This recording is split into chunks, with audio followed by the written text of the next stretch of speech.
Hello folks, today we're going to take a look at the Pedersoli Goodwin style Creedmoor sight, first generation. Okay, first things first, she is straight out of the box. She's a little bit greasy and needs a good clean off with mineral spirits. This is the box she comes in, and the part number is USA 407. I haven't fixed it to a rifle yet. It's fresh out of the box. Now, initial impressions compared to the Generation 2 Goodwin sight, which I've done a previous video on, it's somewhat lighter built, not quite so robust. Slightly more elevation adjustment. This one goes up to 3 inches. You'll notice that the staff is mounted in line with the spindle, whereas the Generation 2 it was the other way. This is the Generation 2 here, you'll remember. I think this arrangement here is slightly stronger. The bases are the same. The base is pretty much identical. Windage, windage is adjustable, very similar to the Generation 2. Elevation is adjustable. I'm just trying to get a focus here. There we go. Elevation is easily adjusted. You release the set screw here, and then you wind it up on the top. There is no markings on the top, no clicks to let you know how much you're moving it.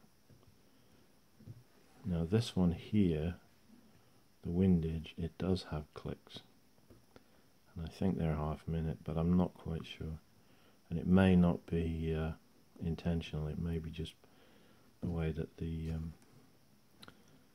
sight was manufactured. Now this eye cup is just a simple eye cup. There is no adjustment on it. There we go. To adjust the windage, you back it off a little, and then you can turn the windage knob there. A Hadley cup is available from Pedersoli, around about $100 Canadian, something like that. And it may be also available from other people like Lee Shaver. I'm not quite sure, but this just replaces that. It's quite simple. So if you've got old eyes like me, then this might be beneficial to you. What else can I say? Not an awful lot really.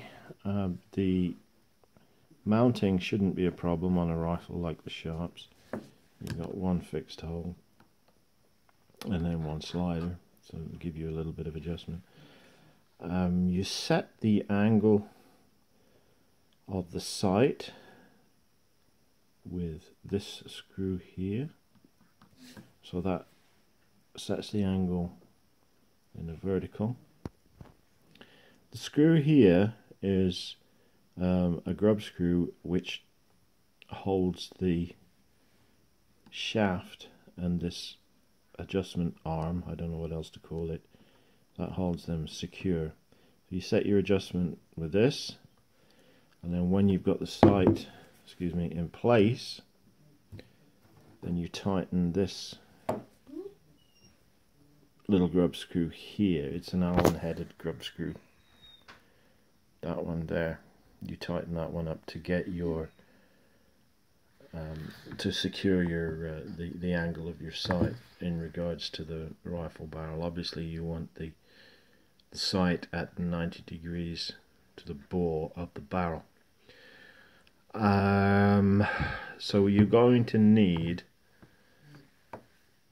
an Allen wrench with you, Allen key with you, to be able to set that in the upright position. If you want to fold the sight back, if you want to fold it this way for transport.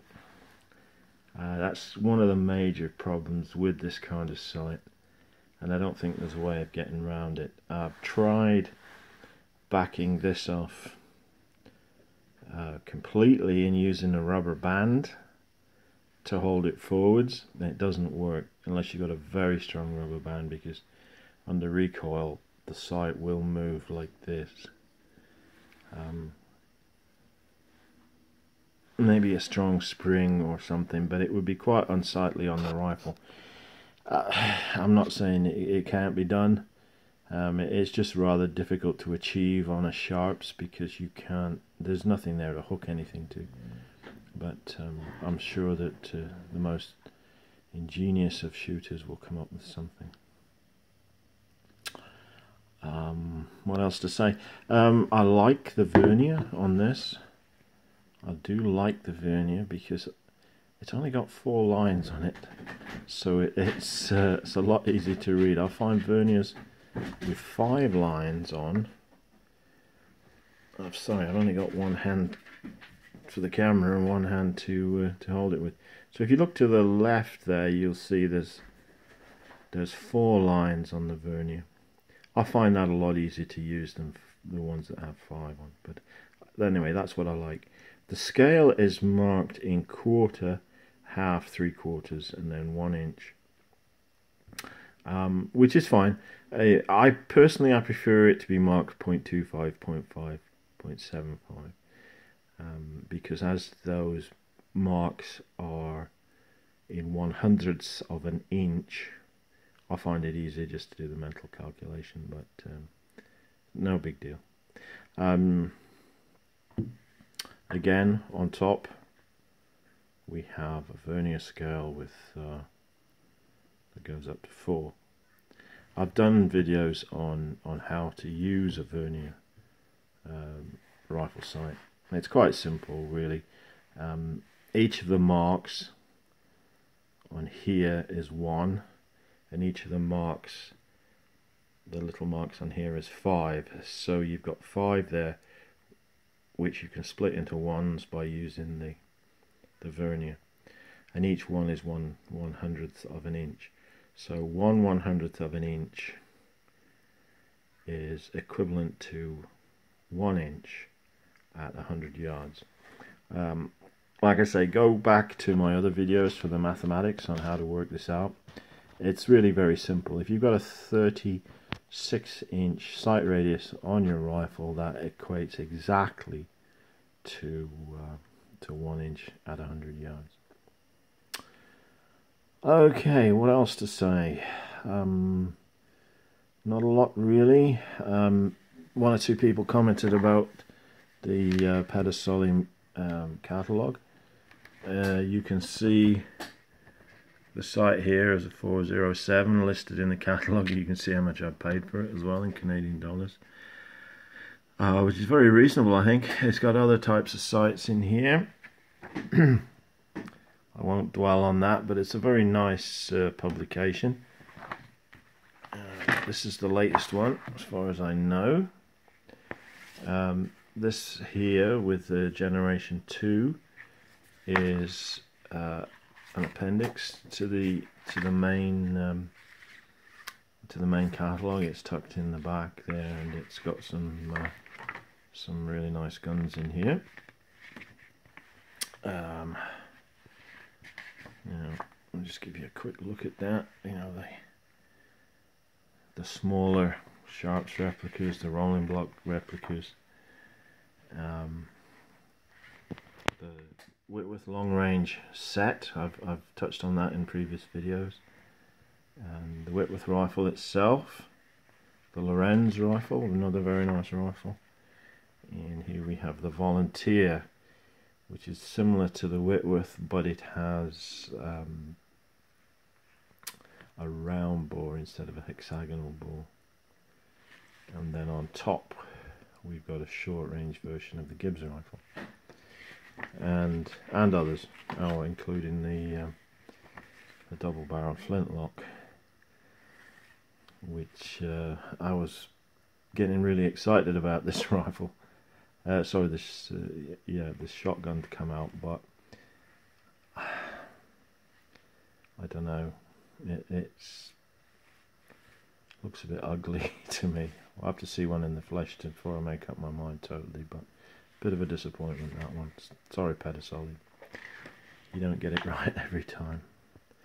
Yeah, back to the sights. There you go. As far as I know, at the moment there's only 2 companies making this kind of sight. There's Pedersoli and there is Kelly. If I can get the picture of the Kelly one. Right, there we go. Now the Kelly is very similar. This is a long range version of Kelly. They do 3. They do a short, medium and long. I think the long range version, you've got another ½ inch of elevation there, as opposed to the Pedersoli one. It's nicely finished. It's case color hardened. Instead of having Allen head grub screws, this one has got slotted head thumb screws and then knurled. I think to have this one knurled on the Pedersoli would be a good idea. It would make elevating, putting the sight up in the shooting position a lot easier. Now these 2 here, depending on what rifle you have, I think if you're on a rolling block it would be fine, they'd be out of the way, but they would certainly be in the way, I think, with a Sharps rifle if you want to clean down the bore from the breech end. And that's one of the reasons that I went with this sight here, so that I could run a cleaning rod in down the bore underneath a sight, which you can't do if you've got a regular Sewell type sight on. This one here, you just have to file the head off it a bit, file the top off it to get it out the way, but it's not a big deal. If you use a thin cleaning rod, it's not a problem. If you use a big wooden one like I like to use, then you have to just take a file to the top of that. This one is the one that I think would be better if it was a knurled thumb screw. So there we go, there's the Kelly, and then that's the only other one that I know of commercially. If you know of another kind, let me know. It'd be very interesting. Now the Kelly here, to buy this in Canada, is approaching $1,000. Now I'm not saying it's not worth it, and I'm not saying it's a bad sight. I have every reason to believe it's an excellent sight, and I think it's very well finished. It certainly looks very well made. As in terms of quality, I would think it would be slightly better than the Pedersoli, but I have to look at it from my point of view. The state of the Canadian dollar against the US dollar at the moment, well, makes this thing very expensive, close to $1,000, like I said. Whereas you saw the price. This cost me about $350 plus tax, of course. But so I could buy at least 2 of these, 2.5 of these, for the price of the Kelly. So there we go. A quick look at the Pedersoli 1st generation Creedmoor sight. I can't foresee any problems with this. I think it's going to work fine. I don't have a rifle to put it on at the moment, but I am going to put that right fairly soon, and I think you know what kind of rifle it will be. So there we go. If you're thinking of buying one of these, I hope it was useful. Can't think of much else to say except enjoy your shooting, guys. Take care of yourselves, look after one another, and I will talk to you next time. Goodbye.